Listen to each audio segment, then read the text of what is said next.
Hey everyone, welcome back to the channel.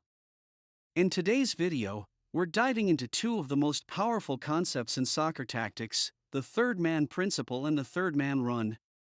Whether you're a coach, a player, or just a soccer enthusiast, this principle can completely transform the way you watch and play the game. The third man principle is all about creating passing options within the playing zone by adding a facilitating passer and exploiting space in ways that break down defensive structures. Third man run is about shifting the playing area by moving the ball into a place where the dynamics are more favorable for your team as there is a running player.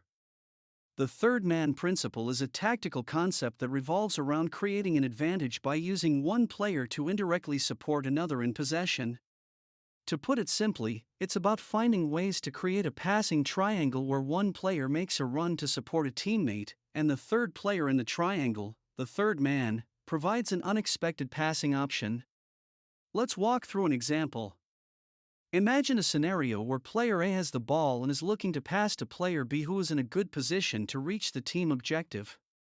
Normally, the pass to player B would be blocked by a defender, but player C, who's positioned just a little off to the side or behind, makes a run to receive the ball from player A. Player A doesn't pass directly to player B, instead, they pass to player C, who then plays the ball to player B. The key here is that player C is not under pressure, and the defender is left scrambling, trying to cover multiple options.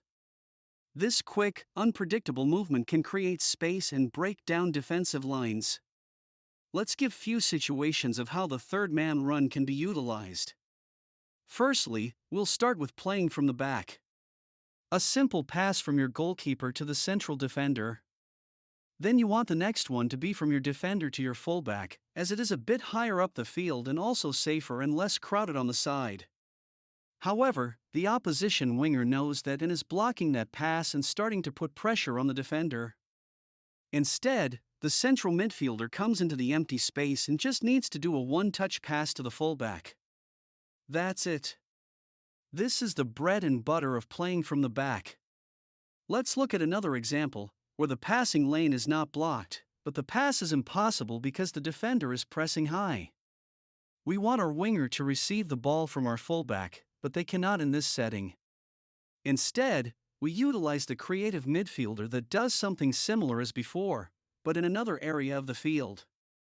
In this case, the moment the ball is passed to them, the defender is often stunned and trying to see where the ball is going or even starts to move towards the central area.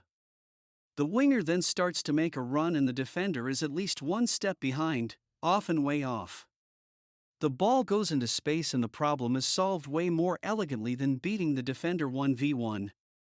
Now on the third man run, the main thing is to understand the playing area, because that changes. In a very generic example, say we have a 2v2 situation in the central area. Then a player that makes a run in the wide area means that they have already won against their opponent and is just missing the ball. So we move the ball to them. Why is it easier for them to beat their opponent? Because the human psychology makes their defender focus on the playing area, so they either come and help the teammates to make a 2v3 situation, or they simply relax for a moment thinking that the danger is not there. Either way, it is a favorable situation for our third man. We will run through 3 examples to illustrate this at different areas of the field. If we start from the fullback and pass to the center back, the winger keeps the pressing and cuts the passing lane back to the fullback. That press by the winger changes the playing area and takes our fullback out of it.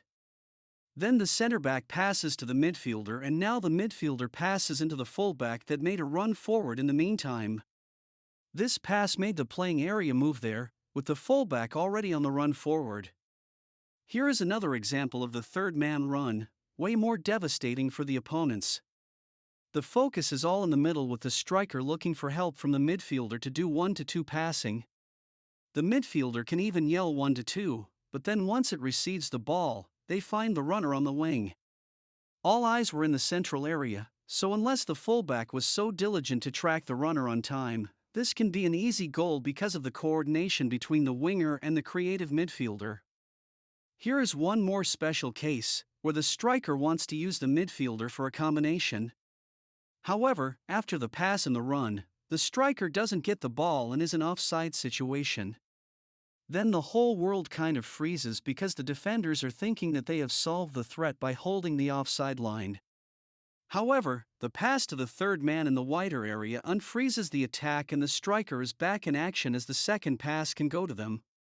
The crucial elements of both the third man principle and the third man run are the off-the-ball movement, the vision, and the exploiting of the space.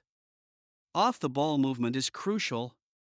In the third man principle, the third man coming in as a facilitator needs to find the perfect timing when they will be available to receive and pass the ball. If they are too early, the opponent will adjust and potentially intercept the ball, or the pass will not longer be available. If they are too late, then the teammate with the ball will be under too much pressure. Similarly, for the third man run, a well-timed run is essential, so that we can create a dynamic advantage. Too early and the third man gets covered or ends up in offside. Too late and the ball is lost or moved somewhere else on the field. Vision is the other key characteristic of these patterns. Vision is not about players that can see other players, but it is to see several steps ahead, like in chess. In the third man principle, the player needs to see the objective of the two initial players and their obstacle. Then they need to see how getting into the empty space can change the perspective. Finally, how the steps will evolve from then on. Similarly, the third man run is exactly that, a run. The vision of the passer and the runner is seconds ahead, where they need to see what will happen if they coordinate their movements together. The vision is built over time and experience, by playing soccer for years and years and seeing what is possible and how to make it happen. Naturally, some players are more talented in seeing this, but it is also a trained skill. Exploiting space is the secret to both the third man principle and third man run. We talked about changing the playing area by moving the ball. But in order for that to happen, the players off the ball need to create a favorable situation before the ball gets there. Exploiting the space is exactly that. For example, leaving the space empty is important, so that the space can be exploited at the right time. This can be the space for passing or for the run behind. Either way, understanding the space is vital. One of the most iconic uses of the third man principle is in the way Barcelona used it during their Tiki-Taka era, especially under Pep Guardiola. The movement of players like Xavi and Iniesta was a textbook example of the third man principle. They were constantly working off each other's passes and positioning, pulling defenders out of position, and creating extra options for the ball carrier.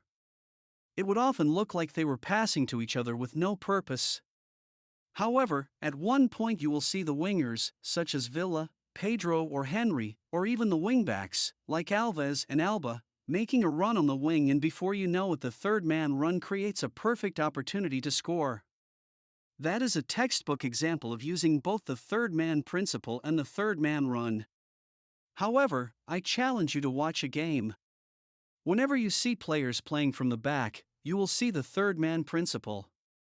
Also, you will see runs that hard-working players make even when they don't get the ball. The expectation for them is that they will get the ball once every 5 to 10 runs. However, all they need is one perfect play in the final third and the goal-scoring opportunity is there. There is a reason we are still talking about the Xavi and Iniesta style of play, even though we haven't seen them play in Barcelona for the last decade. It is not normal to find players that are technically dominant, have world-class positional awareness and possess exceptional vision. However, you do need to coach these concepts, as both Xavi and Iniesta have been coached at the famous Barcelona academy called La Masia. At the very young age, you should coach playing from the back, and that might be the first time they will see the usage of the third-man facilitator player. These will become recognizable patterns for the players, but it will take years of repetition and variations to become second nature. You will need to have overloading drills, where the attackers will outnumber the defenders. This is because the natural moves for players might be to dribble or to pass back. If you are trying to change that, then the pressure has to be decreased a bit. Not completely, but sufficiently enough to give some time and direction to the players to find these opportunities. To counter this numerical overload, you can restrict the attackers not to be able to pass back to the same player. To sum it up, the third man principle and the third man run are game-changing tactics that relies on intelligent off-the-ball movement, quick decision-making, and exploiting space. Whether you're a player or coach, understanding and implementing this principle can improve the fluidity of your team's attacking play and help break down defensive lines. Next time you watch a game, pay close attention to how teams use the third man principle and the third man run to create space and opportunities. It's a subtle, yet incredibly powerful aspect of modern soccer tactics. Thanks for watching, and as always, if you enjoyed the video, make sure to like, comment, and subscribe for more tactical insights. Until next time, keep practicing and stay tuned for more content.